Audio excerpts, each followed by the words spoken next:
जय हिंद साथियों, स्वागत है आपका self study classes with Sumit Jain YouTube channel में। हिंदी साहित्य की कक्षा स्टार्ट हो चुकी है। सभी लोग वीडियो को लाइक कर दें और वीडियो को शेयर भी करना है, ठीक है। महत्वपूर्ण प्रश्नों पर आज हम चर्चा करने वाले हैं हिंदी साहित्य के मेरे सभी साथी जो भी अभी तक नहीं जुड़ पाए हैं वो जुड़ जाएं और सभी लोग वीडियो को लाइक और शेयर अवश्य करें, ठीक है।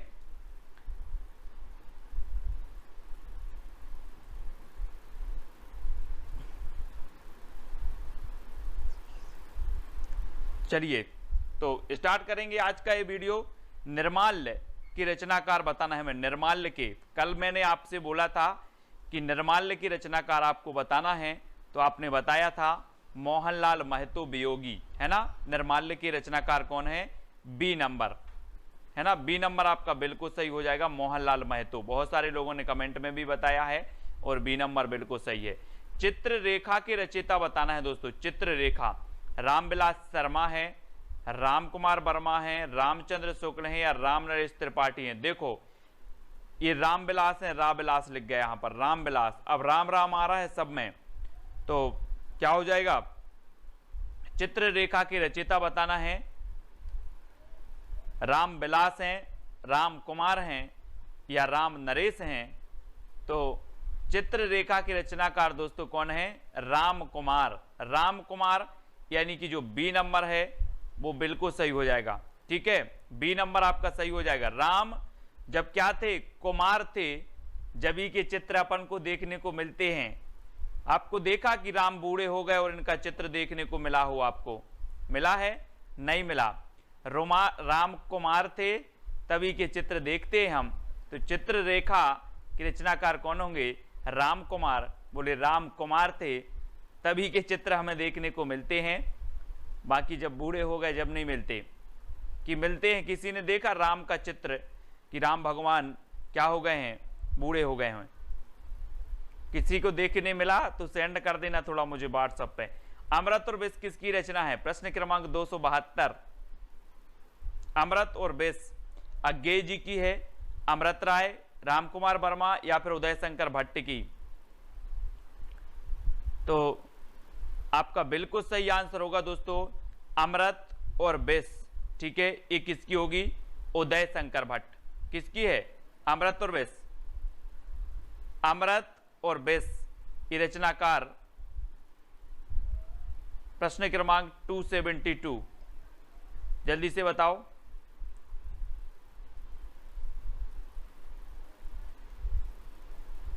अधिकांश लोगों ने बताया है क्या?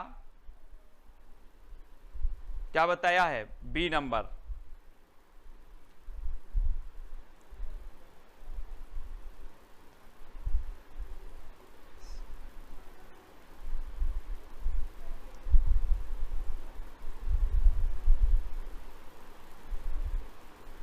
दोस्तों आपका बिल्कुल सही आंसर क्या होगा?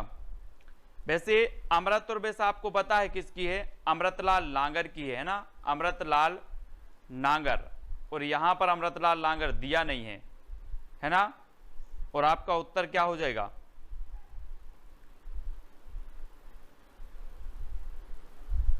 अमृतलाल नागर की है, ठीक है।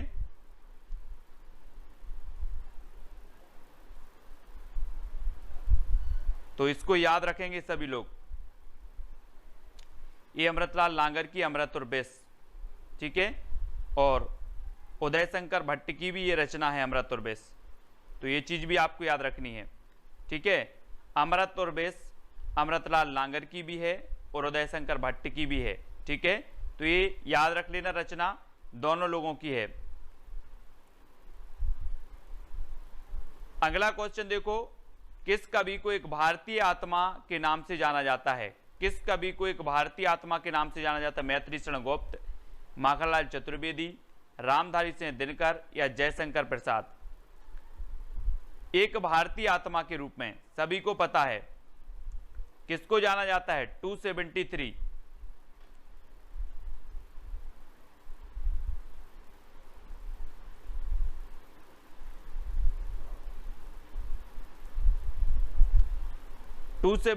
का उत्तर बताना है आपको।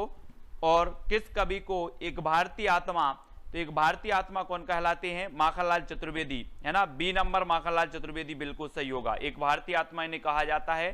और दिनकर जी की किन रचनाओं को सरकार ने आपत्तिजनक मानकर स्पष्टीकरण मांगा था? बहुत ही बढ़िया रचना है दोस्तों, आपको पता है दिनकर जी ओज के कवि कहे जाते हैं, है ना।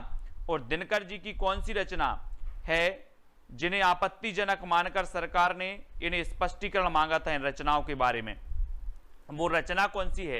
रेणुका, होंकार, दोनों या इनमें से कोई नहीं? बहुत ही बढ़िया है और आपका बिल्कुल सही आंसर होगा दोस्तों, रेणुका को भी आपत्तिजनक माना और होंकार को भी आपत्तिजनक माना। और दिनकर जी से सरकार ने क्या मांगा था? स्पष्टीकरण मांगा था, है ना, रेणुका और होंकार, है ना। बोले आप तो होंकार भरते जा रहे हो, स्पष्टीकरण दो, होंकार नहीं बनना, होंकार और रेणुका, ठीक है। अगला आपका है दिनकर जी का उर्वशी काव्य रूपक कितने अंकों में विभाजित है? उर्वशी दोस्तों एक काव्य रूपक है, उर्वशी के लिए क्या मिला था? 72 में, 1972 में ज्ञानपीठ पुरस्कार भी मिला उर्वशी के लिए। और उर्वशी जो है ये कितने अंकों में विभाजित है? यस जी, हमें बताना है कितने अंकों में विभाजित है, 6 में, 4 में, 7 में या फिर 5 में, ये बताना है 275 का आंसर। और दोस्तों एक क्लास और स्टार्ट होने वाली है आपकी हिंदी साहित्य की, जिसमें कौन सी? एपी सेट यानी कि आंध्र प्रदेश सेट से संबंधित, ठीक है। और आपका 5 नंबर 5 भागों में विभाजित है ये उर्वशी, 5 अंकों में, ठीक है। तो डी नंबर आपका यहां पर बिल्कुल सही होगा, डी नंबर, ठीक है। एपी सेट की सहस्रा जी ने सूचना दी कि सर एपी सेट की जो है परीक्षा नोटिफिकेशन आया है जिसमें हिंदी साहित्य भी बढ़िया पूछा जाता है। और जो सहस्रा जी हैं वो भी कहां से हैं? आंध्र प्रदेश से ही हैं, है ना। छई रोमांस का कवि किसे कहा जाता है? छई रोमांस दिनकर जी को, हरिवंश राय बच्चन, है ना, ये नरेंद्र शर्मा है, परेंद्र शर्मा नहीं, नरेंद्र शर्मा, ठीक है, भगवती चरण वर्मा को। तो छई रोमांस का जो कवि कहा जाता है वो कहा जाता है हरिवंश राय बच्चन, यानी कि जो विकल्प नंबर आपका बी है हरिवंश राय बच्चन, वो बिल्कुल सही आ जाएगा, ठीक है, बी नंबर हरिवंश राय बच्चन सही हो जाएगा। पिंकी जी पंजाब वालों की तो चल ही रही है तैयारी, है ना, पंजाब वालों का और क्या बाकी है? पंजाब वालों के लिए कुछ स्पेशल है या बाकी है? बताएं जरा। मासलवाद के प्रवर्तक कौन माने जाते हैं? मासलवाद जयशंकर प्रसाद, रामेश्वर शुक्ल अंचल, अज्ञेय या हरिवंश राय बच्चन? मासलवाद यानी कि विकल्प नंबर 277 का आंसर बताना है। और मासलवाद के प्रवर्तक है रामेश्वर शुक्ल अंचल, रामेश्वर शुक्ल अंचल यानी कि जो बी नंबर है वो बिल्कुल सही हो जाएगा। सरोज शर्मा जी हिमाचल प्रदेश का क्या निकला है? व्हाट्सएप पर भेजना। रामेश्वर शुक्ल मासलवाद के प्रवर्तक हैं अंचल साहब जी। नेक्स्ट है भारत चीन युद्ध को आधार मानकर लिखा गया जो ग्रंथ है वो कौन सा है? रश्मि रथी है, परशुराम है कि प्रतीक्षा, कुरुक्षेत्र या फिर उर्वशी है? ये भारत चीन की यात्रा पर बताना है।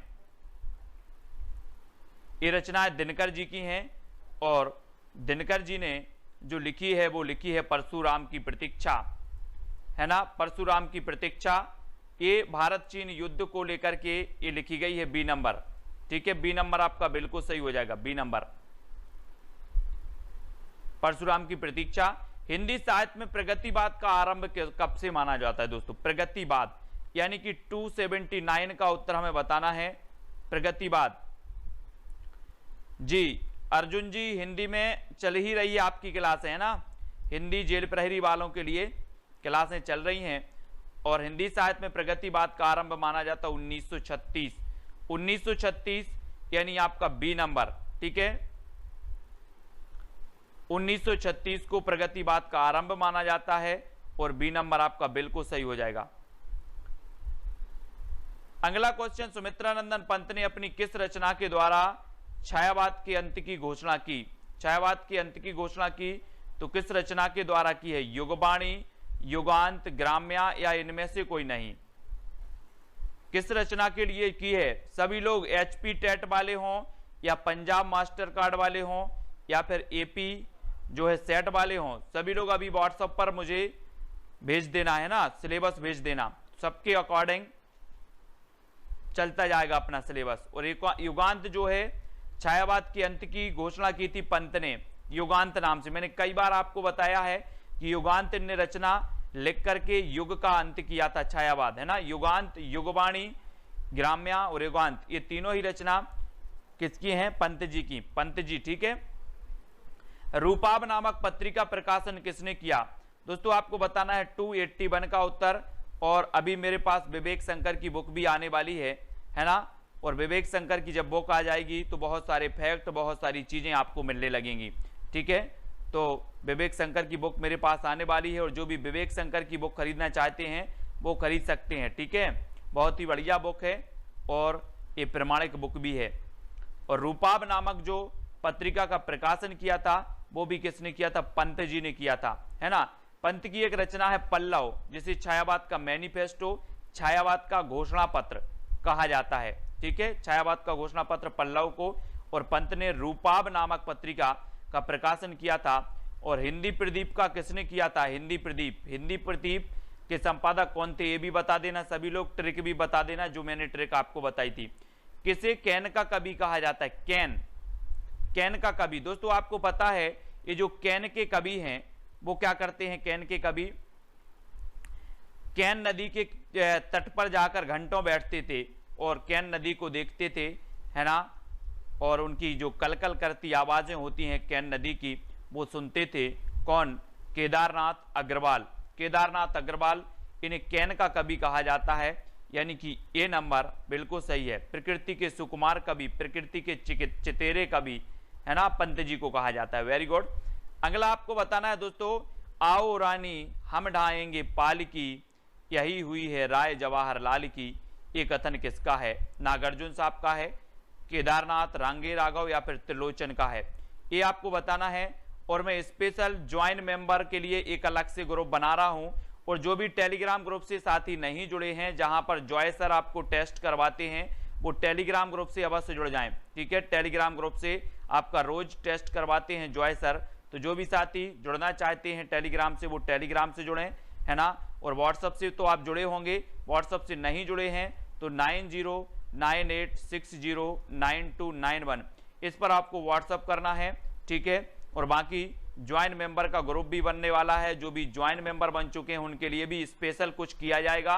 और नागार्जुन यानी कि जो आ नंबर है वो बिल्कुल सही हो जाएगा। आओ रानी हम ढाएंगे पाल की, यही हुई है राय जवाहरलाल की, ए नंबर सही हो जाएगा, ठीक है, ए नंबर। नेक्स्ट है, सोनेट रचना के लिए प्रसिद्ध हैं तो कौन है? रामधारी सिंह दिनकर, अग्गे, सुमित्रा नंदन पंत या फिर त्रिलोचन, यानी कि 284 का उत्तर बताना है। सोनेट रचना के लिए प्रसिद्ध कौन माने जाते हैं? और आपका 284 का आपका बिल्कुल सही हो जाएगा। हाँ वेरी गुड दारसू जी, प्रदीप के बाल भट्टा से भरत गए, है ना। और 284 यानी कि त्रिलोचन आपका बिल्कुल सही हो जाएगा, डी नंबर, है ना। सोनेट रचना के लिए जो प्रसिद्ध माने जाते हैं वो कौन माने जाते हैं? त्रिलोचन। ये कई बार एग्जाम में पूछा गया है दोस्तों, त्रिलोचन, ठीक है। तो त्रिलोचन को याद रखेंगे, ये सोनेट रचना के लिए जाने जाते हैं, है ना। और अग्गे जीतू तो आपको पता है, सच्चिदानंद हीरानंद बादशाह अग्गे, है ना। इनकी कोठरी की बात एक कहानी है, कोठरी की बात, कोठरी की बात अग्गे होनी चाहिए, अग्गे, किसी को नहीं बताना, ठीक है। अग्गे, कोठरी की बात अग्गे, ठीक है। और डॉक्टर रामविलास शर्मा समीक्षक हैं तो प्रयोगवादी हैं, प्रगतिवादी हैं, छायावादी हैं? तो डॉक्टर रामविलास शर्मा बताना है समीक्षक हैं, किसके हैं? 4 विकल्प हैं, 4 में से चयन करना है। बहुत सारे ऐसे साथी हैं जो मेंबर बन चुके हैं, रेणु शर्मा जी, है ना, ज्वाइन मेंबर बन चुके। इन्होंने ये भी नहीं बोला कि सर आप क्या करने वाले हो हम लोगों के लिए, है ना। तो इन लोगों के लिए मैं स्पेशल जरूर करूंगा। और डॉक्टर रामविलास शर्मा यानी कि प्रगतिवादी, प्रगतिवादी यानी कि आ नंबर, ठीक है। ये प्रगतिवादी समीक्षक कहलाते हैं, है ना। तो प्रगतिवादी हैं रामविलास शर्मा जी, इनको याद रख लेना, कभी मत भूलना। रामविलास शर्मा के बारे में पूछा जाता है कि रामविलास शर्मा जो हैं ये किस प्रकार के समीक्षक माने जाते हैं? तो ये प्रगतिवादी माने जाते हैं, ये चीज याद रखनी, ये हमेशा पूछा जाता है क्वेश्चन, प्रगतिवादी। तार सप्तक का कवि नहीं है तो कौन नहीं है? तार सप्तक, दोस्तों आपको पता है कि जो तार सप्तक होता है इसे ही प्रथम तार सप्तक माना जाता है, और इसे प्रथम तार सप्तक नहीं बोला जाता, केवल क्या बोला जाता है, तार सप्तक बोला जाता है। ठीक है, और तार सप्तक में आपका मुकुटधर पांडे यानी कि बी नंबर आपका बिल्कुल सही हो जाएगा। मुकुटधर पांडे तार सप्तक के जो कवि हैं, कवि नहीं है पूछा है, तो मुकुटधर पांडे नहीं है। नैमी चंद्र जैन ये हैं, मुक्तिबोध भी हैं, रामविलास शर्मा जी भी हैं, है ना। तो मुकुटधर पांडे ये नहीं है, ये छायावाद के कवि हैं मुकुटधर पांडे, है ना। रामचंद्र शुक्ल ने इन्हें क्या माना, छायावाद का प्रवर्तक माना, छायावाद का। ठीक है, एक क्वेश्चन में दोस्तों आपको कई बार बताऊंगा, और जब कई बार आपको बताऊंगा तो वो चीज आपको रट जाएगी, है ना। दूसरा तार सप्तक कब प्रकाशित हुआ था, दूसरा तार सप्तक 1951, 1979, 1959 या 1943। पहला तो आपका 1943 में जो है, तो 1943 में जो है आपका पहला हुआ था। दूसरा तार सप्तक आपको बताना है, और दूसरा तार सप्तक आपका हो जाएगा 1951। 1951 यानी कि जो आ नंबर है वो 1951 आपका बिल्कुल सही हो जाएगा। ठीक है, ये नंबर आपका बिल्कुल सही है। 1951 में द्वितीय तार सप्तक, 1943 में प्रथम तार सप्तक, ठीक है, 1959 में तृतीय और 79 में चतुर्थ। तो इस प्रकार से 4 तार सप्तक प्रकाशित हुए थे, है ना। तो इस प्रकार से तार सप्तक भी आपको पता होनी चाहिए, है ना। तार सप्तक के कवियों को राहों का अन्वेषी किसने कहा है। दोस्तों आपको पता है कि जो प्रयोगवाद है, इसका प्रयोगवाद जो नाम है वो नंदुलारे वाजपेयी साहब ने दिया था, लेकिन अग्गे जी ने इसका विरोध किया था कि ये प्रयोगवाद नहीं है, है ना। लेकिन इसका जो प्रयोगवाद नाम है वो चल पड़ा था प्रयोगवाद का। ठीक है, और आपका जो तार सप्तक के कवियों को राहों का अन्वेषी कहा है, तो किसने कहा, अग्गे जी ने। अग्गे यानी 1 नंबर आपका सही होगा, तार सप्तक के कवियों को राहों का अन्वेषी कवि अग्गे। नेक्स्ट है, प्रयोगवादी काव्य प्रवृत्तियों के आधार पर प्रयोगवाद नाम किसने दिया। देखो ये पूछा गया है, नंदुलारे वाजपेयी ने, रामकुमार वर्मा या फिर नामवर सिंह या रामचंद्र शुक्ल ने, किसने नाम दिया था दोस्तों। तो आपको पता होगा कि प्रयोगवाद प्रगतिवाद के बाद हिंदी साहित्य में प्रयोगवाद आता है, और प्रयोगवाद जो नाम दिया था वो दिया था कौन ने, नंद दुलारे वाजपेयी, है ना। नंद दुलारे वाजपेयी, यानी कि आपका जो उत्तर है वो ए नंबर बिल्कुल सही है। ठीक है, याद रख लेना। और अग्गे जी ने क्या किया था, इसका प्रयोगवाद का विरोध किया था, लेकिन ये प्रयोगवाद ही नाम चल पड़ा इसका, प्रयोगवाद। तो याद रखेंगे सभी लोग कि प्रथम तार सप्तक यानी कि जिसे तार सप्तक कहा था 1943, द्वितीय 1951, तृतीय 1959 और चतुर्थ 1979 में प्रकाशित हुए थे। ये तार सप्तक थे। तार सप्तक के कवियों को भी मैंने ट्रिक से आपको याद करवाई है कि नैमी मुक्त भारत की प्रभागिरी राम की आज्ञा से, ये तार सप्तक के कवि हैं। नैमी मुक्त भारत की प्रभागिरी राम की आज्ञा से, तो नैमी से नैमी चंद्र जैन, मुक्त से मुक्तिबोध, प्रभा से प्रभाकर, है ना। नैमी मुक्त भारत की भारत भूषण अग्रवाल, प्रभागिरी राम की आज्ञा से, है ना। तो इस प्रकार से हमने सारे के सारे तार सप्तक के आपको ट्रिक से याद करवाए हैं। अगर आप नहीं पढ़ पाए हैं तो पढ़ लेना तार सप्तक वाला, है ना। और यहाँ पर नई कविता पत्रिका का प्रकाशन 1954 में इलाहाबाद से हुआ था, और इसके संपादक कौन थे, तो वो थे जगदीश गुप्त, है ना। जगदीश गुप्त बहुत ही बढ़िया है दोस्तों ये पत्रिका, और 1954 में ये पत्रिका निकली थी, जगदीश गुप्त। और आपको 1954 से 100 साल पीछे जब हम चले जाते हैं 1854 में, तो हिंदी का प्रथम दैनिक समाचार पत्र निकला था समाचार सुधावर्षण, है ना। 1854 अगर पहुंच जाते हैं तो समाचार सुधावर्षण, और 1954 आ जाते हैं तो नई कविता पत्रिका जगदीश गुप्त द्वारा। ठीक है, तो बिल्कुल इस प्रकार से याद भी करते जाना है। नई कविता शब्द प्रयोग सर्वप्रथम किसने किया दोस्तों। नई कविता जो शब्द है इसका प्रयोग सर्वप्रथम किसने किया, अग्गे साहब ने किया, धर्मवीर भारती ने, रघुवीर सहाय ने, या फिर रामदास मिश्र ने। ये 4 विकल्प हैं, 4 में से आपको बताना है। और आमुने गिरा प्रभा तार शब्दक बिल्कुल सही है ना। और नई कविता शब्द का जो सर्वप्रथम प्रयोग किया था वो किया था अग्गे ने। अग्गे यानी कि आ नंबर आपका बिल्कुल सही हो जाएगा। दोस्तों मैं जो ट्रिक बनाता हूं यस जी, वो नाम से बनाता हूं। नाम से क्या होता है, याद हो जाता है। कभी कभी जैसे हम अक्षर से बना दें, जैसे प्रथम अक्षर से अगर ट्रिक निकली तो कहो प्रथम अक्षर से याद भी नहीं आ रहा कि प्रथम अक्षर से था क्या, है ना। इसलिए थोड़ा थोड़ा उनका नाम ले लो, जैसे नेमी मुक्त भारत की प्रभा गिरी राम की आज्ञा से, है ना। ये नाम है सभी के, और आपके नाम है जब तो याद हो जाता है। तो आप भी अगर ट्रिक बनाओ तो उनका नाम का कुछ अंश है वो आप ले लो, तो आप कभी नहीं भूलोगे और गलत नहीं कर पाते, है ना। तो अगर आप प्रथम अक्षर से बनाते हो तो आप कभी कभी तो भूल ही जाते हो कि आखिर इस अक्षर से क्या नाम आया था, है ना। तो अज्ञेय आपका बिल्कुल सही होगा। अज्ञेय ये सर्वप्रथम इन्होंने प्रयोग किया था नई कविता शब्द का, ए नंबर आपका बिल्कुल सही होगा यहां पर, ठीक है। नेक्स्ट है आंगन के पार द्वार किसने काव्य संग्रह कितने खंडों में विभक्त है। आंगन के पार द्वार, ए आंगन के पार द्वार अज्ञेय जी का है, और तीसरा दूसरा दो थे, 2 खंडों में थे, 5 में या फिर 4 में, किसमें था।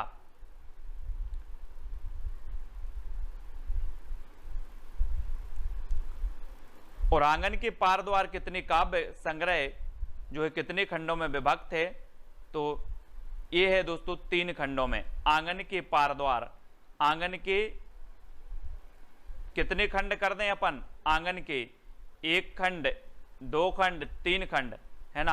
आंगन के कितने खंड करना है, 3 खंड कर दो, 3 खंड। तो ये 3 खंडों में ये प्रकाशित है काव्य संग्रह, 3 खंडों में, ठीक है। आंगन के पार द्वार अज्ञेय जी का, और ये 3 आंगन के 3 खंड करना है हमें, 3 खंड, ठीक है। बंटवारा हो जाएगा, जैसे 3 भाई हैं, 3 भाई का कर दो आप आंगन के, 1 आंगन जे 2 3, है ना। तो 3 आप याद रख लेना इस प्रकार से।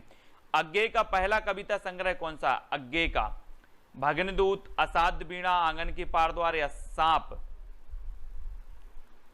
और अज्ञेय का पहला कविता संग्रह बताना है, 4 में से आपका चयन करना है ना। और जो अपने यश जी हैं ये भी हमें ट्रिक बना बना कर भेजते हैं, सर ये ट्रिक निकलेगी, जब भी पढ़ाई करने बैठते हैं तो ट्रिक बना करके और फिर व्हाट्सएप लिख करके और फिर फोटो खींच करके मुझे भेज देते हैं, सर ये ट्रिक निकलेगी। तो थोड़ी थोड़ी हिंट भी मुझे मिल जाती है ना। और अज्ञेय का पहला कविता जो संग्रह है वो कौन सा है, वो है भग्नदूत। भग्नदूत यानी कि जो आ नंबर है वो बिल्कुल सही हो जाएगा। मैंने सभी से बोला था कि सभी लोग ट्रिक जरूर बनाया करें, लेकिन फॉलो सिर्फ किया था किसने, यश जी ने। और भग्नदूत आपका बिल्कुल सही हो जाएगा, ये नंबर आपका बिल्कुल सही हो जाएगा। ये अज्ञेय जी का पहला कविता संग्रह माना जाता भग्नदूत, ठीक है। अगला आपको बताना है आलोचकों ने मुक्तिबोध की समानता किससे की है। दोस्तों मुक्तिबोध, है ना, मुक्तिबोध को जब याद करना है तो बहुत सारी चीजें हैं दोस्तों मुक्तिबोध के बारे में। और मुक्तिबोध जी एक रचना है मुक्तिबोध, है ना। एक रचना भी पूछी जाती है कि मुक्तिबोध रचना किसकी है, तो मुक्तिबोध रचना मानी जाती है जैनेन्द्र कुमार की, है ना, जैनेन्द्र की। एक कवि के नाम से भी रचना हो गई दोस्तों, मुक्तिबोध रचना जैनेन्द्र की है। तुलसीदास रचना हमेशा पूछी जाती है, ये किसकी है, निराला की, तुलसीदास निराला की है। और आलोचकों ने मुक्तिबोध की समानता की है तो वो की है कबीरदास जी, कबीरदास यानी बी नंबर, ठीक है। कबीरदास जी का वो दोहा सभी को याद है कि नहीं, पोती पढ़ पढ़ जग मुआ पंडित भयानक कोई, और 2.5 अक्षर प्रेम के पढ़े सुपन। ये कबीरदास जी बहुत ही बढ़िया हैं दोस्तों, संत काव्यधारा के प्रमुख माने जाते हैं कबीरदास जी, है ना। इनके गुरु थे रामानंद, लेकिन रामानंद के जो ब्रह्मा थे वो अलग थे और कबीर के जो ब्रह्मा थे वो अलग थे। रामानंद सगुण भक्ति शाखा में विश्वास करते थे, जबकि कबीर निर्गुण भक्ति शाखा में, है ना, विश्वास करते थे, ये भी आपको याद रखना है। और जैनेन्द्र कुमार की रचना मुक्तिबोध और तुलसीदास रचना निराला जी की। ये तुलसीदास तो पूछी जाती है कई बार, ठीक है। अगला है अंधेरे में रचना किसकी है, अंधेरे में शमशेर बहादुर, मोहन राकेश, मुक्तिबोध या फिर भवानी प्रसाद द्विवेदी। बहुत ही बढ़िया है रचनो, है ना। एक रचना पूछी जाती है आधे अधूरे, है ना, एक आधे अधूरे है।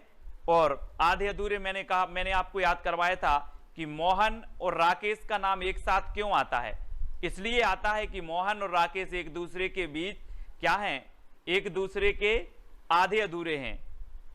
अगर मोहन ना रहे तो राकेश अधूरे हैं, राकेश ना रहे तो मोहन अधूरे हैं, इसलिए आधे अधूरे हैं मोहन राकेश। मोहन राकेश क्या है, आधे अधूरे हैं। लेकिन अंधेरे में मुक्ति नहीं होती दोस्तों, अंधेरे में मुक्ति नहीं होती। मुक्ति के लिए क्या चाहिए, उजाला चाहिए, तो प्रकाश चाहिए, है ना। तो अंधेरे में मुक्ति नहीं होती, तो मुक्ति बोध। और आधे अधूरे हैं, मोहन और राकेश एक दूसरे के बिना आधे अधूरे हैं। ठीक है, याद रख लेना, अंधेरे में क्या नहीं होती, मुक्ति नहीं होती। नवगीत विद्या के प्रवर्तक माने जाते हैं तो कौन माने जाते हैं, नवगीत विधा धूमिल या फिर डॉक्टर शंभुनाथ सिंह, धर्मवीर भारती या फिर रघुवीर सहाय। नवगीत विधा के प्रवर्तक, और बहुत ही बढ़िया, आपका बिल्कुल सही यहां पर सही आंसर होगा कि नवगीत विधा के जो प्रवर्तक हैं वो डॉक्टर शंभुनाथ सिंह हैं, शंभुनाथ। ठीक है, नवगीत विधा शंभुनाथ सिंह हैं, और बी नंबर आपका बिल्कुल सही हो जाएगा। ठीक है, नेक्स्ट है चमार की चाय कविता के रचयिता कौन है, चमार की चाय। चमार की चाय कविता शिवराज सिंह बेचैन, सुनीता जैन, सुदामा पांडे, धूमेल, भगवती चरण वर्मा, ये बताना है दोस्तों। मैं एक आपको पॉइंट दे रहा हूं, क्या दे रहा हूं, जैसे कभी कभी होता क्या है, जैसे अगर मैंने आपकी कोई ट्रिक बनाई है ना, कोई भी XYZ ले लो, आपको अगर कोई चीज पता है, कोई चीज पता है और कोई व्यक्ति बड़े उत्साह से आपको बता रहा है, कोई व्यक्ति आपसे बड़े उत्साह से बता रहा है और वो चीज आपको पता है, तो इसका उत्साह जो है वो निरुत्साहित में नहीं बदलना चाहिए। आप अगर इससे बोल दोगे कि जो आप बता रहे हो वो हमें पता है, तो पता है ये जो उत्साह है इसका वो क्या हो जाएगा, वो कम हो जाएगा। ये जिस उत्साह से बता रहा है वो उत्साह से आप इसको ग्रहण करो, फिर आपको पता भी है फिर भी करो, है ना। जब मैं ट्रिक बताता हूं बहुत सारी, कुछ लोग बोल देते पता है सर, तो मुझे लगता है यार पता है तो मेरा जो उत्साह है वो कम हो जाता है। तो किसी भी हो थोड़ा सा,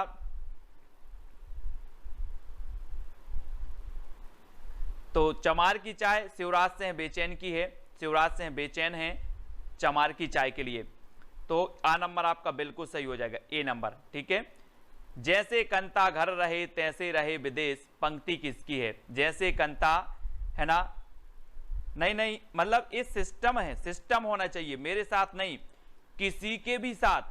अगर कोई भी चीज है, अगर आपसे कोई छोटा है या कोई भी है, अगर आपको वो चीज पता है और वो बड़े उत्साह से अगर कोई बता रहा है आपको, तो उसकी बात को सुनो, उससे ये नहीं बोलो कि नहीं ये मुझे पता है, उसका उत्साह जो है वो क्या हो जाता है, गिर जाता है ना। और जैसे कंता घर रहे तैसे रहे विदेश, यानी कि प्रताप नारायण मिश्र, बी नंबर आपका बिल्कुल सही हो जाएगा, है ना, बी नंबर। मेरी तो आदत हो गई है, मेरा नहीं, मतलब आपसे बताया कि इस प्रकार से आप लोग अनुभव भी करते होंगे, बड़े बड़े लोग हैं सब, है ना, सब वयस्क हैं।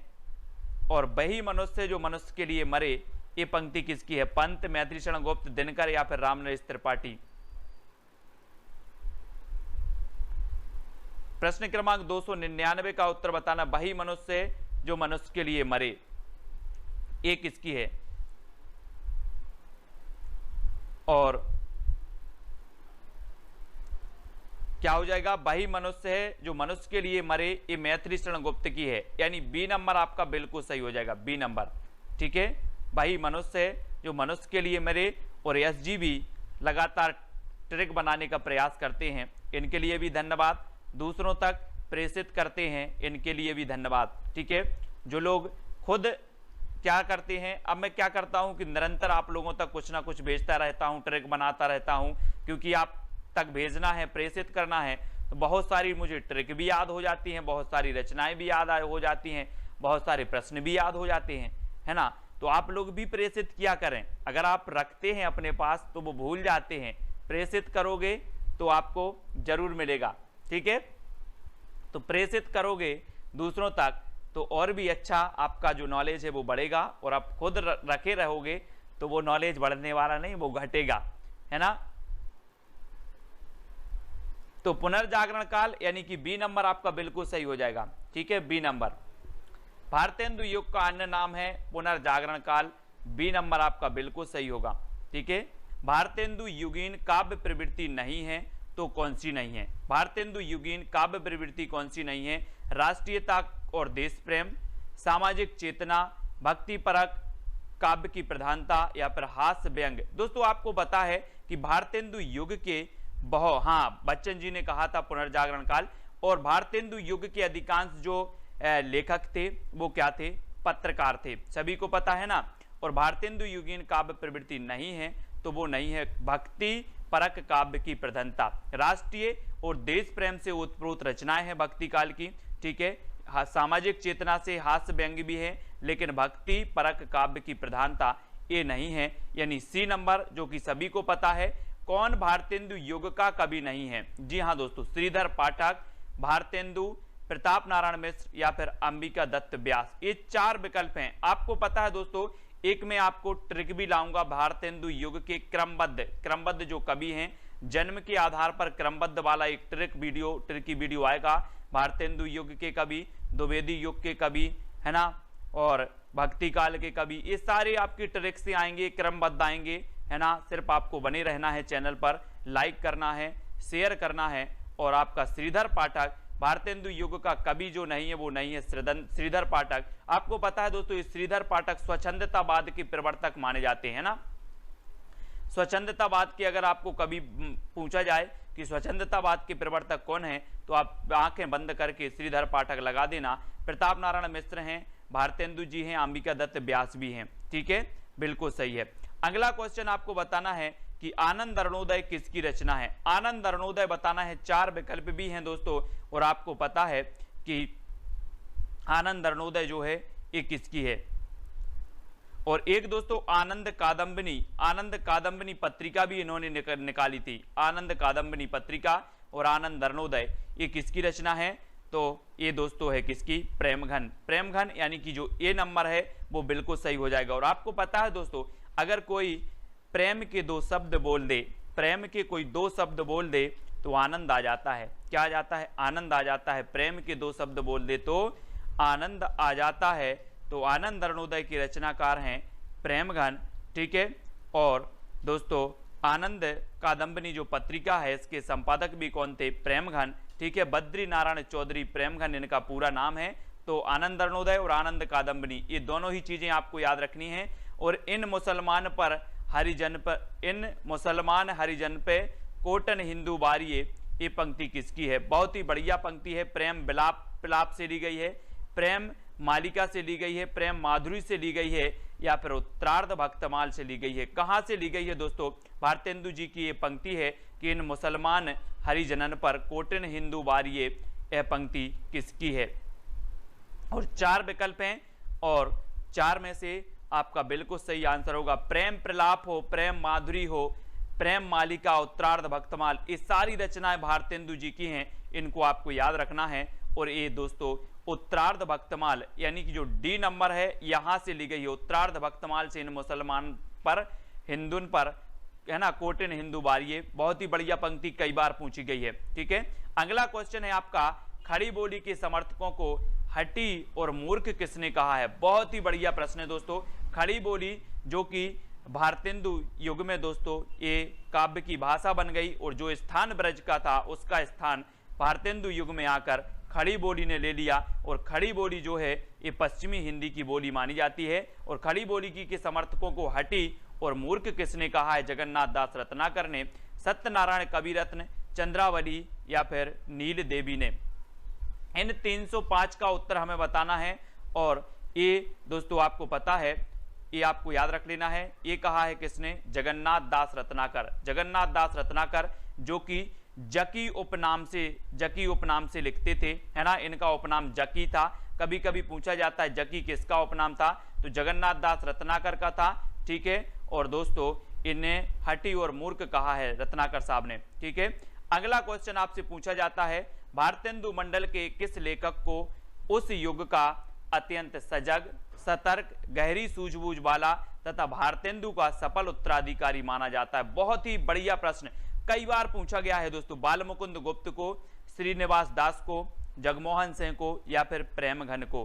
भारतेंदु मंडल के किस लेखक को उस युग का अत्यंत सजग, सतर्क, गहरी सूझबूझ वाला तथा भारतेंदु का सफल उत्तराधिकारी किसे माना जाता है? और आपका बिल्कुल सही आंसर क्या हो जाएगा? क्या हो जाएगा दोस्तों? वो है कौन? बालमुकुंद गुप्त। बालमुकुंद गुप्त को दोस्तों भारतेंदु मंडल का सजग, है ना, सतर्क और सूझबूझ वाला कवि माना जाता है। और जो बालमुकुंद गुप्त हैं इन्हें द्विवेदी युग और भारतेंदु युग का समन्वयक यानी कि बीच का कवि कहा जाता है। ठीक है, तो आपका जो ए नंबर है वो बिल्कुल सही हो जाएगा। ठीक है, अगला है जपो निरंतर एक जवान हिंदी हिंदू हिंदुस्तान। ये पंक्ति किसकी है? जपो निरंतर एक जवान हिंदी हिंदू हिंदुस्तान श्रीधर पाठक की है, प्रताप नारायण मिश्र, प्रेमघन या फिर मैथिली शरण गुप्त की है। बहुत ही बढ़िया पंक्ति है, कई बार पूछी भी गई है। जपो निरंतर एक जवान हिंदी हिंदू हिंदुस्तान, और ये जो आपका सही है प्रताप नारायण मिश्र। प्रताप नारायण मिश्र दोस्तों बहुत ही बढ़िया हैं, ये प्रताप नारायण मिश्र जी हैं, है ना। और हिंदी हिंदू हिंदुस्तान ये पंक्ति इन्हीं की मानी जाती है, यानी बी नंबर आपका बिल्कुल सही है। मैथिली शरण गुप्त की वह रचना जिसने देश प्रेम में राष्ट्र प्रेम की धूम मचा दी। बहुत ही मोस्ट इंपॉर्टेंट प्रश्न है। ठीक है, मैथिली शरण गुप्त की वह रचना बताना है मधुराज जी, वह रचना जिसने देश प्रेम और राष्ट्र प्रेम की धूम मचा दी। सोनू जी क्या हो जाएगा उत्तर? यशोधरा, भारत भारती, जय भारत या फिर साकेत, वो रचना बतानी है। तो कौन सी है? सहस्रा जी 308 का उत्तर बताना है, और आपका बिल्कुल सही आंसर होगा कि वो रचना है भारत भारती, है ना। इसने राष्ट्र प्रेम की धूम मचा दी। यशोधरा इनका खंड काव्य है, साकेत इनका महाकाव्य है, जय भारत इनकी रचना है दोस्तों, तो ये याद रखना है। ठीक है, और अगला क्वेश्चन आपको बताना है आधुनिक हिंदी काव्य का बैतालिक किसे कहा गया है? आधुनिक हिंदी काव्य का बैतालिक यानी कि भारतेंदु को कहा जाता है, रामनरेश त्रिपाठी, पंत या फिर रामविलास शर्मा को। किसको कहा जाता है? हमारे साथी जितने भी हैं, अपनी क्लास के जितने भी साथी हैं, उन्होंने अगर 1 महीने लगातार एक क्लास अटेंड कर ली तो वो हिंदी में कॉन्फिडेंस महसूस करेंगे कि हमें हिंदी में आदि काल में भी कुछ पता है, भक्ति काल में भी हम कुछ जानते हैं, है ना, रीति काल में भी कुछ जानते हैं, और साथ ही आधुनिक काल का भी बहुत सारा ज्ञान है। तो बहुत सारी चीजें आपको याद हो जाएंगी, रट जाएंगी। मैं कई बार आपको बताता हूं दोस्तों, आधुनिक हिंदी काव्य का बैतालिक कहा जाता है तो वो कहा जाता है भारतेंदु जी को, यानी कि जो ए नंबर है वो बिल्कुल सही हो जाएगा। ट्रिक आपको याद नहीं करनी, ट्रिक आपको रट जाएंगी, रचनाएं आपको याद नहीं करनी, रचनाएं रट जाएंगी, क्वेश्चन भी याद नहीं करने, क्वेश्चन भी रट जाएंगे। हिंदी साहित्य में एक एक चीज आपको रट जाएगी, चिंता करने की बात नहीं है। अब हमारे पास हम आपको क्रमबद्ध लेकर के आएंगे, जीवन परिचय लेकर के आएंगे, पंक्तियां भी लेकर के आएंगे, सारी चीजें लेकर के आएंगे, चिंता नहीं करना। भारतेंदु ने हिंदी साहित्य को एक नए मार्ग पर खड़ा किया। वे नए युग के प्रवर्तक थे नंदुलारे वाजपेयी, राम कुमार वर्मा, नामवर सिंह, रामचंद्र शुक्ल। सिर्फ दोस्तों चैनल को सपोर्ट आपको करते रहना है। जो भी साथी ज्वाइंट मेंबर बनना चाहते हैं वो बन जाना, ठीक है। जो भी साथी बनना चाहते हैं वो बन जाना ज्वाइंट मेंबर, है ना। और भारतेंदु ने साहित्य को एक नए मार्ग पर खड़ा किया। वे नए युग के प्रवर्तक थे, ये किसने कहा? और मात्र 35 वर्ष का ये परिंदा दोस्तों हिंदी साहित्य को, आधुनिक जो भारतेंदु युग है उसको अमर बना गया। और रामचंद्र शुक्ल ने इसे कह दिया कि हिंदी साहित्य को एक नए मार्ग पर खड़ा किया। वे युग के प्रवर्तक हैं, नए युग के प्रवर्तक हैं। 1850 में जिनका जन्म हुआ और 1885 में इनकी मृत्यु हो गई। मात्र 35 वर्ष में एक नया चमत्कार हिंदी साहित्य में, ये एक नए युग की देन भारतेंदु युग, ठीक है। अगला है बाल मुकुंद गुप्त साहित्यिक प्रसिद्धि का मूल आधार क्या है? दोस्तों बाल मुकुंद गुप्त आपको पता है, अभी हमने पढ़ा कि भारतेंदु युग के सहज सतर्क सूझबूझ वाले कवि कहे जाते हैं, है ना। और दोस्तों जो बाल मुकुंद गुप्त हैं इन्हें भारतेंदु द्विवेदी युग के समन्वयक कहा जाता है, बीच का कवि कहा जाता है। और बाल मुकुंद गुप्त की जो प्रसिद्धि का आधार है वो शिव शंभू के चिट्ठे, जो कि कई बार आपके एग्जाम में पूछी गई है, यानी कि जो विकल्प नंबर आपका बी है वो बिल्कुल सही है। इनकी एक रचना है शिव शंभू का चिट्ठा, और ये हमेशा पूछी जाती है, और ये बाल मुकुंद गुप्त की साहित्यिक प्रसिद्धि का मूल आधार मानी जाती है, यानी कि आपका सही उत्तर क्या होगा? विकल्प नंबर बी, ठीक है। नेक्स्ट है हिंदी में स्वच्छंदतावाद का प्रवर्तक कवि किसे माना जाता है? दोस्तों स्वच्छंदतावाद अभी मैंने बताया भी था, और स्वच्छंदतावाद का जो प्रवर्तक माना जाता है वो किसे माना जाता है? श्रीधर पाठक को, हरिऔध को, मैथिली शरण गुप्त को या फिर रामनरेश त्रिपाठी को किसे माना जाता है? प्रश्न क्रमांक 4 है कुरैशी जी, किसे माना जाता है? प्रश्न क्रमांक 312, हिंदी साहित्य में स्वच्छंदतावाद के प्रवर्तक श्रीधर पाठक माने जाते हैं। मैं तो चाहता हूं कि मेरे जितने भी साथी हैं सभी लोग को क्या मिले, जॉब मिले, नौकरी मिले, है ना। पढ़ते रहें, निरंतर डटकर पढ़ाई करें और अभ्यास करते रहें। ट्रिक भी मैं नई नई निकालते रहता हूँ, आपको कैसे याद होगी, है ना। और कामायनी का प्रकाशन वर्ष आपको बताना है दोस्तों। 4 विकल्प हैं आपके दोस्तों। 9 बज गए हैं, 9 बज गए हैं और 9 से आपका लगभग 10 बजे तक, है ना, 10 बजे तक एक क्लास हो पाती है, 9:30 पौने 10 तक, तो 10 वैसे ही बज जाते हैं, कुछ यहाँ वहाँ हुए, तो इस प्रकार से 11 और आपका लगभग 11 से 2 बजे के बीच में ये आपकी ट्रिक बनती है, ट्रिक निकलती है। जो आपको सुबह 9:30 बजे ट्रिक मिलती है वे आपके 2-3 घंटे में निकल पाती है। और 1935 आपका बिल्कुल सही होगा। कामायनी का प्रकाशन वर्ष जिसमें 15 सर्ग माने जाते हैं, है ना, और ये 1935 जो है ये आपका इसका सन माना जाता है। जयशंकर प्रसाद जी की रचना मानी जाती है, ठीक है, जयशंकर प्रसाद की, और 1935 बिल्कुल सही हो जाएगा। रट लेना, 15 सर्ग इसमें है कामायनी महाकाव्य, ठीक है। और दोस्तों आपको पता है कि लोकायतन जो महाकाव्य है ये पंत जी का है, लोकायतन, है ना, लोकायतन पंत जी का है और कामायनी जयशंकर प्रसाद जी का है, ठीक है। 1935 है, ये सुधार लेना, 36 नहीं बताना, ठीक है। अगला क्वेश्चन है आपका, प्रसाद जी की अंतिम कृति कौन सी है? अंतिम कृति कौन सी है? आंसू, झरना, लहर या फिर कामायनी? ये आपने पढ़ी होंगी दोस्तों, है ना। और एक इनकी काव्य रचना उर्वशी है, जिनमें क्या है, क्या करते हैं, उर्वशी रचना है। और उर्वशी में आप जयशंकर प्रसाद की भी एक रचना काव्य रचना है और एक काव्य रचना आपकी दिनकर जी की भी है, ठीक है। प्रसाद जी की अंतिम कृति बताना है, आंसू, झरना, लहर या फिर कामायनी। और आपका 314 का बिल्कुल सही आंसर है, अंतिम रचना मानी जाती है इनकी कामायनी, है ना, अंतिम रचना है।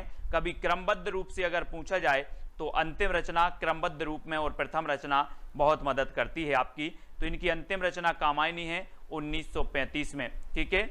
और आपने पढ़ा था कि 1889 में जन्म हुआ था किसका? जयशंकर प्रसाद का। जयशंकर से मैंने आपको याद करवाया था कि शंकर जी, और शंकर जी के सामने हम क्या नवाते हैं? शीश नवाते हैं। तो नवाते हैं तो नवासी, नवाते हैं तो नवासी। तो 1889 में इनका जन्म हुआ था जयशंकर प्रसाद जी का। और इनकी अंतिम कृति मानी जाती है 1935 की कामायनी, ये भी आपको याद रखनी है, ठीक है। निराला की वह रचना जिसमें दलितों की दयनीय दशा का चित्रण हुआ, दलितों की दयनीय दशा का चित्रण हुआ, तुलसीदास है, अनामिका है, अपरा है या फिर नए पत्ते है? कौन सी रचना है दोस्तों वो? निराला जी की, जिसमें दलितों की दयनीय, ये तुलसीदास कई बार पूछी गई है ना। 2 कवि हमारे ऐसे हैं जो मुक्तिबोध, मुक्तिबोध एक रचना है जैनेन्द्र कुमार की है ना। और तुलसीदास एक रचना है, ये भी किसकी है? तुलसीदास एक रचना है, किसकी है? तुलसीदास, तुलसीदास आपकी है निराला जी की। अनामिका, नए पत्ते, अपरा, ये सभी हैं, लेकिन दलितों से संबंधित है, दलितों से संबंधित नए पत्ते, नए पत्ते है दोस्तों, यानी कि डी नंबर आपका बिल्कुल सही हो जाएगा। दलितों से संबंधित जो है, दलितों से संबंधित नए पत्ते, और डी नंबर बिल्कुल सही होगा। नेक्स्ट है, महादेवी वर्मा की बौद्ध धर्म से प्रभावित रचना कौन सी है? यानी कि 317 का उत्तर बताना है दोस्तों। जो क्वेश्चन आपके सामने आ रहे हैं ये क्वेश्चन मेरे द्वारा ही टाइप किए जाते हैं, ना कहीं से टाइप में करवाता हूं, मैं ही टाइप करता हूं, छांट कर प्रश्न आप तक ले आता हूं, है ना। बहुत ही महत्वपूर्ण प्रश्न लेकर आता हूं। आपने देखा होगा जितने भी प्रश्न आपने जो टेस्ट में देखे, जितने भी प्रश्न आपको मिलते हैं, सब प्रश्न आपके पूछे हुए मिलते हैं, पूछे जाएंगे परीक्षा में। इंपॉर्टेंट प्रश्न आपको मिलते हैं यहाँ पर, है ना। तो मैं खुद टाइप करता हूं जब आपको इतने अच्छे प्रश्न मिल पाते हैं। महादेवी वर्मा की बौद्ध धर्म से प्रभावित रचना मानी जाती है, तो वो मानी जाती है रश्मि, है ना। निहार, नीरजा, रश्मि और सांदगीत, ये रश्मि यानी कि जो डी नंबर है वो बिल्कुल सही हो जाएगा, डी नंबर। रश्मि ये बौद्ध धर्म से प्रभावित रचना मानी जाती है। और यामा इनकी एक प्रसिद्ध रचना है जिसे ज्ञानपीठ पुरस्कार मिला था, ठीक है, तो याद रखना। नेक्स्ट है, छायावाद का विष्णु किसे कहा जाता है? बहुत ही बढ़िया प्रश्न है दोस्तों। आपको पता है कि 1918 से लेकर 1936 का जो काल माना जाता है, कहीं कहीं 1920 मिलता है, लेकिन ये शारदा पत्रिका के प्रकाशन से छायावाद का उदय माना जाता है ना। तो आपको पता होगा 1918 से 1936 का काल जो है वो छायावाद युग है। छायावाद के प्रवर्तक अलग अलग कवियों ने अलग अलग माना है ना। हमने बताया था आपको कि छायावाद का जो विष्णु है वो पंत जी को कहा जाता है, पंत जी को छायावाद का विष्णु, और नंदुलारी वाजपेयी ने पंत को छायावाद का प्रवर्तक माना है, ठीक है। प्रसाद को किसने माना है? ईला चंद्र जोशी ने, है ना। और आचार्य रामचंद्र शुक्ल ने मुकुटधर पांडे को छायावाद का प्रवर्तक माना है, जो सभी लोगों को पता है। और पंत को किस रचना के लिए साहित्य अकादमी पुरस्कार से सम्मानित किया गया? दोस्तों एक एक क्वेश्चन आपको, अगर आप रोज क्लास अटेंड करते हो तो मैं एक क्वेश्चन आपको कई बार बताता हूं, यानी कि वो चीज आपको रट जाएगी और ऐसी रटेगी कि आप कभी भूलोगे नहीं, है ना। पंत जी को किस रचना के लिए साहित्य अकादमी पुरस्कार से सम्मानित किया गया है? और आपको पता है कि करत करत अभ्यास के जलमती होत सुजान, आप जितना अभ्यास करोगे उतनी ज्यादा चीजें आपको पता होंगी, आपको याद होंगी। और पंत को किस रचना के लिए साहित्य अकादमी पुरस्कार से सम्मानित किया गया? तो आपको पता है कि जो 1960 मैंने आपको याद करवाया था दोस्तों, 1960 में इनके लिए कला और बूढ़ा चांद के लिए साहित्य अकादमी पुरस्कार मिला था पंत जी को, ठीक है। कब मिला था? पूरी साहित्यिक जो अकादमी रचना है वो आपको मैंने संसहित याद करवाई हैं, है ना। तो याद रख लेना है। और 1960 को किसे मिला? पंत जी को मिला, कला और बूढ़ा चांद के लिए, ठीक है, याद रखेंगे। अगला क्वेश्चन है, और सबसे पहले किसे मिला था? चिदम्बरा के लिए मिला था, है ना, चिदम्बरा। तो याद रख लेना, माखनलाल चतुर्वेदी साहब को चिदम्बरा के लिए सबसे पहले क्या मिला था? चिदम्बरा के लिए क्या मिला था? जल्दी से बताएं। ज्ञानपीठ पुरस्कार पंत जी के लिए मिला था चिदम्बरा के लिए, ठीक है, 1968 में। और जो हेमतरंगिणी के लिए माखनलाल चतुर्वेदी को सबसे पहले ज्ञानपीठ पुरस्कार मिला था, ठीक है। तो याद रख लेना है। और अगला आपको बताना है कि आर्थिक विषमता को उद्घाटित करने वाली रचना कौन सी है? आर्थिक विषमता, ठीक है, भिक्षुक है, तोड़ती पत्थर है, विधवा है, या फिर अपरा है, ये बताना है। आर्थिक विषमता को उद्घाटित करने वाली रचना कौन सी है? दोस्तों कभी कभी ऐसा भी होता है कि जब हम पढ़ाते हैं वो पढ़ाते है ना, कोई रचना पता भी होती है, सब कुछ होती है कि सही है, लेकिन कभी कभी मुंह से गलत भी निकल जाती है ना। तो बहुत सारे लोग कमेंट में भी बताते हैं, तो फिर उसको मैं कमेंट में जवाब देकर आप लोगों की वो रचना सुधरवाते हैं, है ना। तो कभी कभी निकल भी जाती है। और जो आर्थिक विषमता या फिर यथार्थवादी जो रचना मानी जाती है वो कौन सी मानी जाती है? तोड़ती पत्थर, यानी कि जो बी नंबर है, तोड़ती पत्थर आपका बिल्कुल सही हो जाएगा, ठीक है, तोड़ती पत्थर बी नंबर। नेक्स्ट है, द्वंदात्मक भौतिकतावाद किस काव्यधारा का आधार है? द्वंदात्मक भौतिकतावाद बताना है, समानांतर कविता का है, नई कविता का है, प्रगतिवादी है, या फिर दोस्तों इनमें से कोई नहीं, ये बताना है। और द्वंदात्मक भौतिकवाद किस काव्यधारा का आधार है? बहुत ही बढ़िया ये प्रश्न है दोस्तों, 321 का। और द्वंदात्मक भौतिकवाद यानी कि ये प्रगतिवाद भौतिकवाद किस काव्यधारा का आधार है? प्रगतिवाद काव्यधारा का आधार है। और आपको पता है कि पंत जी ने एक रचना लिखी थी, कौन सी? युगांत रचना लिखी, और युगांत से छायावाद का अंत किया इन्होंने, और प्रगतिवाद का प्रारंभ माना जाता है युगांत से, ठीक है। और प्रगतिवाद द्वंदात्मक भौतिकवाद किस काव्यधारा का आधार माना जाता है? तो वो प्रगतिवाद का, यानी कि जो डी नंबर है वो आपका सी नंबर बिल्कुल सही हो जाता है, ठीक है। चितवन की छाया के रचयिता कौन है? चितवन की छाया यानी कि 322 का उत्तर बताना है। हजारी प्रसाद द्विवेदी, विद्यानिवास मिश्र, हरिशंकर परसाई, या फिर बालकृष्ण भट्ट का। तो उत्तर क्या हो जाएगा? हाँ, मार्क्सवादी दर्शन से प्रभावित था प्रगतिवाद, वेरी गुड। और आपको चितवन की छाया बताना है। ये चितवन की छाया बहुत ही बढ़िया प्रश्न है ना, ये पूछा भी जाता है, याद रख लेना। ये किसकी है चितवन की छाया? 4 विकल्प हैं, अब आप बताएं चितवन की छाया विद्यानिवास मिश्र की है या फिर हजारी प्रसाद द्विवेदी की है? प्रश्न क्रमांक आपका है 322, और 322 का आपका बिल्कुल सही आंसर क्या होगा? जल्दी से बताओ। विद्यानिवास मिश्र, वेरी गुड। यहां पर क्या लिख गया? हजारी प्रसाद द्विवेदी, है ना, ये गलत है। उत्तर आपका सही है विद्यानिवास मिश्र, यानी कि जो सी नंबर है वो बिल्कुल सही हो जाएगा, ठीक है। विद्यानिवास मिश्र की है चितवन की छाया, याद रख लेना। चित्त चेते किसकी आत्मकथा है? चित्त चेते प्रभा खेतान की है, पद्मा सचदेवा, मन्नू भंडारी, या फिर जमुना देवी बजाज। चित्त चेते ये किसकी आत्मकथा है? यानी कि आपका उत्तर क्या हो जाएगा? प्रश्न क्रमांक 323 और 323 का आपका बिल्कुल सही आंसर होगा, वेरी गुड।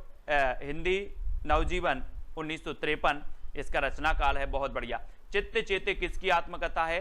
तो ये है पद्मा सचदेवा, पद्मा सचदेवा, है ना।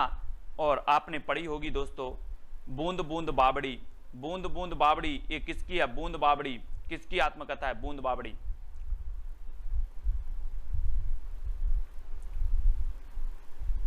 और इनकी आत्मकथा कौन सी है? जमुना देवी। जमुना देवी नहीं है दोस्तों, ये जानकी देवी है, जानकी देवी बजाज, है ना। जानकी देवी बजाज की आत्मकथा है मेरी जीवन यात्रा, ये भी आपको याद रखना। जानकी देवी बजाज और राहुल सांकृत्यायन दोनों की है ना। और आपको बताना है प्रबंध चिंतामणि किसकी रचना है? प्रबंध चिंतामणि ये कई बार पूछी गई है दोस्तों। आपको पता है कि जो मेरु तुंग थे ये अपने आप को अभिमान मेरु मानते थे। क्या मानते थे? अभिमान मेरु, अभिमान मेरु मानते थे। कौन? मेरु तुंग। और सॉरी पुष्पदंत जो है अपने आप को क्या मानते थे? अभिमान मेरु मानते थे, पुष्पदंत, है ना। पुष्पदंत अपने आप को अभिमान मेरु मानते थे। और ये प्रबंध चिंतामणि ये मेरु तुंग की रचना है, ठीक है, मेरु तुंग की। यहां से याद रख लेना, प्रबंध चिंतामणि मेरु तुंग की रचना है। और अभिमान मेरु जो मानते थे वो पुष्पदंत अपने आप को अभिमान मेरु मानते थे। इसको याद रख लेना, ठीक है, ये पूछी जाती है। और हाँ, जैनाचार्य हैं मेरु तुंग जी। नेक्स्ट आपको बताना है भविष्यत कहा किसकी रचना है? 325 का उत्तर बताना है। मैंने तो आपको कई बार याद करवाया। भविष्यत कहा धनपाल की है, स्वयंबी की है, जिनदत्त सूरी या फिर राम सिंह की है। तो आपको पता है कि दोहरा अभिशाप तो कौशल्या वैसंत्री का, कौशल्या वैसंत्री, दोहरा अभिशाप कौशल्या वैसंत्री की है ना। और भविष्यत कहा है ये धनपाल की है। भविष्यत कहा भविष्य में हमें धन का क्या करना है? संचय करना है, भविष्य में धन का संचय करना है ना। तो धनपाल की हो जाएगी। नेक्स्ट है अवधूत संप्रदाय किसे कहते हैं? बैरागी संप्रदाय को, नाथ संप्रदाय, सिद्ध संप्रदाय या इनमें से कोई नहीं? अवधूत संप्रदाय। और अवधूत संप्रदाय दोस्तों आपको पता है ये कहा जाता है किसे? नाथ संप्रदाय को। हजारी प्रसाद द्विवेदी ने कहा था अवधूत संप्रदाय, है ना। और ये नाथ संप्रदाय को कहा जाता है। मच्छेंद्र नाथ जो हैं इसके प्रवर्तक माने जाते हैं नाथ संप्रदाय के। और गोरखनाथ उनके शिष्य माने जाते हैं। और कभी पूछा जाए कि नाथ संप्रदाय के प्रमुख कौन माने जाते हैं तो वो माने जाते हैं गोरखनाथ, है ना। गोरखनाथ ये प्रमुख माने जाते हैं नाथ संप्रदाय के। और कभी कभी दोस्तों पूछा जाता है कि नाथ संप्रदाय के प्रवर्तक कौन है, तो उत्तर में गोरखनाथ दिया रहता है, गोरखनाथ, है ना। तो आपको लगा देना है, मच्छेंद्रनाथ अगर ऑप्शन में ना हो तो गोरखनाथ लगा देना है, ठीक है। अगला है सूरदास के पदों पर सर्वाधिक प्रभाव किसका है? सूरदास के पदों पर वल्लभाचार्य का है, चंडीदास, विद्यापति या फिर जयदेव। सूरदास के पदों पर सर्वाधिक प्रभाव किसका है? सूरदास जी, है ना। और इन्हें वात्सल्य का चितेरा कवि कहा जाता है। वो कहते हैं कि सूरदास जी वात्सल्य का कोना कोना झांकाए, है ना। और दोस्तों विट्ठल नाथ ने कहा था, क्या कहा था इनके बारे में? एक पंक्ति लिखी थी, क्या लिखी थी? सूरदास जी के बारे में विट्ठल नाथ जी ने एक पंक्ति कही है इनके बारे में। और सूरदास के पदों पर सर्वाधिक जो प्रभाव था इनके गुरु का था। इनके गुरु का नाम था वल्लभाचार्य। क्या था? वल्लभाचार्य इनके गुरु का नाम था। और दोस्तों इस सूरदास के पदों पर सर्वाधिक प्रभाव मिलता है वल्लभाचार्य का, ठीक है। और विद्यापति को कृष्ण भक्तों की परंपरा में ना समझना चाहिए कथन किसका है? रामकुमार वर्मा जी का है, रामचंद्र शुक्ल का है, नगेंद्र का या हजारी प्रसाद द्विवेदी का? विद्यापति को कृष्ण भक्तों की परंपरा में ना समझना चाहिए, ये बहुत ही बढ़िया प्रश्न है दोस्तों। और विद्यापति यानी कि विद्यापति को नहीं समझना चाहिए, ये कौन कहेंगे? रामचंद्र शुक्ल जी कहेंगे। यानी कि बी नंबर रामचंद्र शुक्ल ने कहा कि विद्यापति को कृष्ण भक्तों की परंपरा में नहीं समझना चाहिए, है ना। बी नंबर आपका बिल्कुल सही है, बी नंबर, ठीक है। अगला क्वेश्चन आपको बताना है रीतिकालीन कवियों पर भाषा में मिश्रण करने एवं व्याकरण के नियमों की अवहेलना करने का दोष किस आलोचक ने लगाया था? रीतिकालीन कवियों, है ना। रीतिकाल को 3 काव्य धाराओं में बांटा गया। रीतिकालीन कवियों पर भाषा में मिश्रण करने, व्याकरण के नियमों की अवहेलना करने का दोष किस आलोचक ने लगाया? हाँ बहुत बढ़िया, फूल जहासी, पुष्टि मार्ग का जहाज जात है ना। ये वाली पंक्ति जो है सूरदास जी के बारे में कही थी, किसने कही थी? विट्ठलनाथ ने, है ना। और किस आलोचक ने लगाया है? तो रामचंद्र शुक्ल ने रीतिकाल के कवियों पर एक दोस्तों क्या लगाया है? दोष लगाया है। कैसा? कि इन पर भाषा में मिश्रण करने, व्याकरण के नियमों की अवहेलना करने का दोष लगाया रामचंद्र शुक्ल जी ने, है ना। बी नंबर आपका बिल्कुल सही हो जाएगा। और अगला क्वेश्चन है, अर्थ का बोध कराने वाली वृत्ति को शब्द शक्ति की संज्ञा किसने दी है? अर्थ का बोध कराने वाली वृत्ति को शब्द शक्ति की संज्ञा किसने दी है? भामह साहब ने दी है, विश्वनाथ ने दी है, या फिर आपको बताना है कुंतक या फिर आनंद वर्धन ने।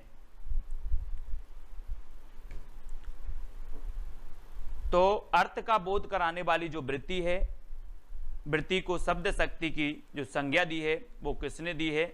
और आपका यहां पर बिल्कुल सही आंसर होगा, किसने दी है? विश्वनाथ साहब ने दी है। और बी नंबर सही हो जाएगा। ठीक है, बी नंबर जिन्होंने भी बताया उनका आंसर बिल्कुल सही है। और आज की जो अपनी कथा विसर्जन है ना, वो यहीं पर विसर्जन करते हैं। और आपके जो 30 मिनट हैं आज के वो आपको दे दिए, और है ना, पता ही नहीं चलता कि 30 मिनट कब आपके पूरे हो जाते हैं। और वीडियो को सभी लोग लाइक करें। 30 मिनट का वीडियो आपके लिए पर्याप्त है। सुबह 30 मिनट, शाम को 30 मिनट, कुल मिला के 60 मिनट और 1 घंटा आपके हो जाते हैं। ठीक है, सभी लोग वीडियो को लाइक करेंगे दोस्तों। और जो भी साथी ज्वाइन मेंबर बनना चाहते हैं वो ज्वाइन मेंबर बनकर चैनल को सपोर्ट करते रहें। ठीक है, जल्दी बहुत सारी ट्रिकी नोट्स का वीडियो आपका, मतलब ट्रिकी नोट्स मैं बनाने वाला हूं दोस्तों, स्टार्ट करने वाला हूं। बहुत सारी चीज़ें आपको ट्रिक से याद करवाएंगे, बहुत सारे क्रमबद्ध कवियों हों चाहे पंक्तियां हो, सब कुछ याद होंगी, ट्रिक से होंगी। और ये नोट्स आपको जो है जल्दी मैं बनाने वाला हूं, स्टार्ट करने वाला हूं। तो जो भी साथी ज्वाइन मेंबर बनना चाहते हैं वो ज्वाइन मेंबर बने। आपके 3 प्लान मौजूद हैं दोस्तों, एक सिल्वर है, दूसरा गोल्ड है, ठीक है, और तीसरा डायमंड है।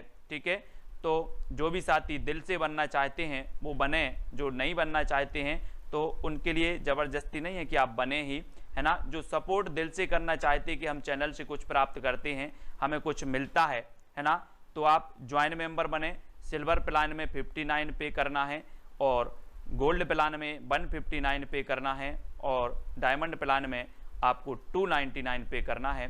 तो जो भी साथी बनना चाहते हैं और दिल से बनना चाहते हैं कि मैंने सर आपसे बहुत कुछ सीखा है, हमें बहुत कुछ मिला है, ठीक है, तो बिल्कुल आप ज्वाइन मेंबर बने और वीडियो को लाइक और शेयर अवश्य करते जाएं। सुबह की वीडियो जरूर देखें, सुबह 9:30 बजे कल भारतीय हिंदू युग की टॉप 20 रचनाएं आने वाली हैं, वो भी देखें। ठीक है, और वीडियो को लाइक और शेयर अवश्य कर दें। और जो भी बुक खरीदना चाहते हैं वो विवेक शंकर जी की बुक खरीद सकते हैं। ठीक है, तो आज के वीडियो के लिए बस इतना ही साथियों। जय हिंद।